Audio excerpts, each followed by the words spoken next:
សួស្តីមិត្តភ័ក្តិនៅក្នុងបណ្ដាញ Facebook និងបណ្ដាញ YouTube ទាំងអស់គ្នាវីដេអូមួយនេះផ្ញើជូនមេដឹកនាំនៅប្រទេសកម្ពុជាដាច់ជ្រះសូមជម្រាបថាខ្ញុំបានមើលព័ត៌មានរបស់មេដឹកនាំប្រទេសកម្ពុជាគួរក្តៅក្រហាយមែនទែនរឿងចំនួនដីធ្លីពេញប្រទេសកម្ពុជាអត់មានអ្នកដែលដឹងរឿងពិសេសគឺជារឿងបាត់បង់ទឹកដីនៅប្រទេសកម្ពុជាក្រមអត់ដឹងទេ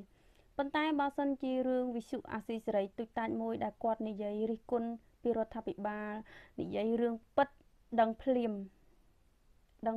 ប៉ុន្តែចំពោះរឿងដែលដីធ្លីមិនដែលដឹងរឿងប្រជាជនក្រទុកលំបាកមិនដែលដឹងអញ្ចឹងហើយបានមិនដឹងអញ្ចឹងហើយបានដោះសារថាមិនដឹងកុំគិតថាពាក្យដោះសារទាំងអស់ហ្នឹងប្រជាពលរដ្ឋទាំងអស់គ្នាអាចយល់ព្រមនឹងការពាក្យដោះសារទាំងអស់ហ្នឹងជប់លេងល្បែងទាំងហ្នឹងទៅគ្មានអ្នកណាគេស្ដាប់ទេគ្មានអ្នកណាគេស្ដាប់នឹងគេយល់ចិត្តរបស់មេដឹកនាំខាងកັບចាក់របស់ហ៊ុនសែនដែលជ្រះឯងទេដែលជ្រះឯងឲ្យតែគេនិយាយពីរឿងពិតឬក៏រឿងដែលជ្រះឯងហៅអាយ៉ងយួនគេហៅជ្រះឯងថាអាយ៉ងយួនគឺជាអាយ៉ងយួនអាខ្វាក់ប្រហែលជាគេហៅត្រូវហើយពីព្រោះថា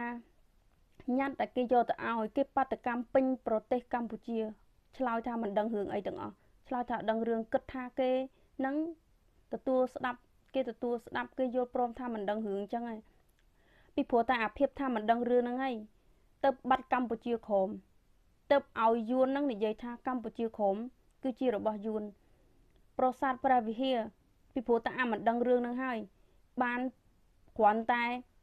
កុងត្រាឲ្យគេ99ឆ្នាំសោះឥឡូវយួនថាគឺជារបស់វាអាហ្នឹងគឺមិនដឹងរឿងដែរអាហ្នឹងអត់ដឹងរឿងដោយសារតែអាភិបមិនដឹងរឿងហ្នឹងហើយបានប្រជាពលរដ្ឋទាំងអស់គ្នានាំគ្នាស្រែកថាឲ្យហ៊ុនសែនចុះចេញទៅវាល្មមនឹងចុះចេញហើយកាន់រយៈពេល35ឆ្នាំហ្នឹងវាពុនពេកណាស់ទៅហើយល្មមឈប់ឲ្យធ្វើប្រជាពលរដ្ឋគាត់សក់ទឹកភ្នែកយំទៀតទៅមេដឹកនាំធ្លាប់តែប្រើពាក្យកាប់ចាក់សម្លាប់ហ្នឹងហើយទៅវាមានរងថ្ងៃ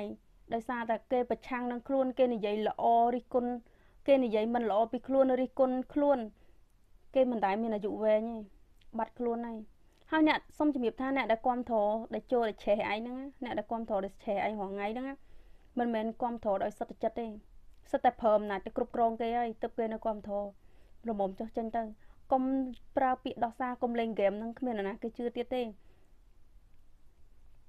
អាហ្គេមថាមិនដឹងរឿងតើខ្ញុំខុសអ្វីមិនដឹងរឿងហ្នឹងហើយទៅបាត់បង់ទៅកម្ពុជាគ្មានថ្ងៃងើបរួចដល់សប្តាហ៍ថ្ងៃលមុំចុះចេញទៅកុំធ្វើឲ្យប្រជាពលរដ្ឋជុំទឹកភ្នែកលហេលហាំកុំធ្វើឲ្យប្រជាពលរដ្ឋនៅក្រៅប្រទេសនិងនៅក្នុងប្រទេសខ្មាស់គេទៅណាក៏ដោយបើគេសួរថាជនជាតិខ្មែរខ្មាស់គេណាពីព្រោះថាគ្មានអ្វីគួរឲ្យអស្ចារ្យជនជាតិខ្មែរ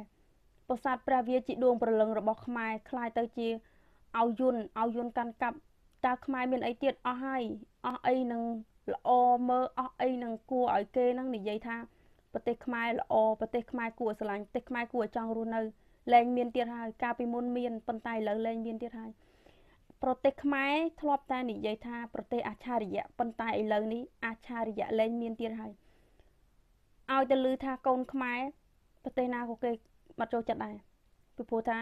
ខ្មែរនឹងងងមេដឹកនាំនឹងងងខ្លាំងណាស់នឹងងងមែនតើមានអ្វីដែលជារបស់ខ្លួនហើយមិនចេះមើលថែមិនចេះកាន់កាប់អញ្ចឹងគេអត់ចូលចិត្តទេគេស្រឡាញ់របស់ទ្រព្យគេណាគេមិនដែលឲ្យរបស់ទ្រព្យគេទៅអ្នកដទៃកាន់កាប់គេមិនដែលធ្វើឲ្យប្រជាពលរដ្ឋគេយំទឹកភ្នែកលហេលហាមដោយប្រជាពលរដ្ឋនៅស្រុកខ្មែរនៅប្រទេសខ្មែរទេល្មមចុះចេញទៅខ្មាស់គេណាទៅណាក៏ខ្មាស់គេដែរមិនថាទៅកន្លែងណាទេខ្មាស់គេខ្លាំងណាស់ដែលមានមេដឹកនាំថែធុងញងណាពឹនសារ៉ាមឆុងម៉ាល់មីឈុសការ៉ាគូហេឆ្មាអរសភេទណាមថេភេទណាមនឹងធូរកប្រទេសខ្មែរមិនត្រូវការអ្នកណាមិនត្រូវការមេដឹកនាំដែលចូលចិត្តប្រើពាក្យកាប់ចាក់បាយមិត្តភក្តិទាំងអស់គ្នាបើសិនជាខ្ញុំនិយាយទៅខុសសុំទោសតែចង់ប្រាប់មិត្តភក្តិទាំងអស់គ្នាថាយួនគឺជាចៅហើយមេដឹកនាំប្រទេសខ្មែរគឺជាមេដឹកនាំខាងកាប់ចាក់ ឥឡូវអត់ត្រូវការមេដឹកនាំខាងកັບចាក់និយាយហាឡើងកັບចាក់និយាយហាឡើងនឹងគម្រាមគេអត់ចូលចិត្តហើយមិនចូលចិត្តមេដឹកនាំណាដែលចូលចិត្តប្រើពាក្យថាមិនដឹងអីតើខ្ញុំខុសអ្វី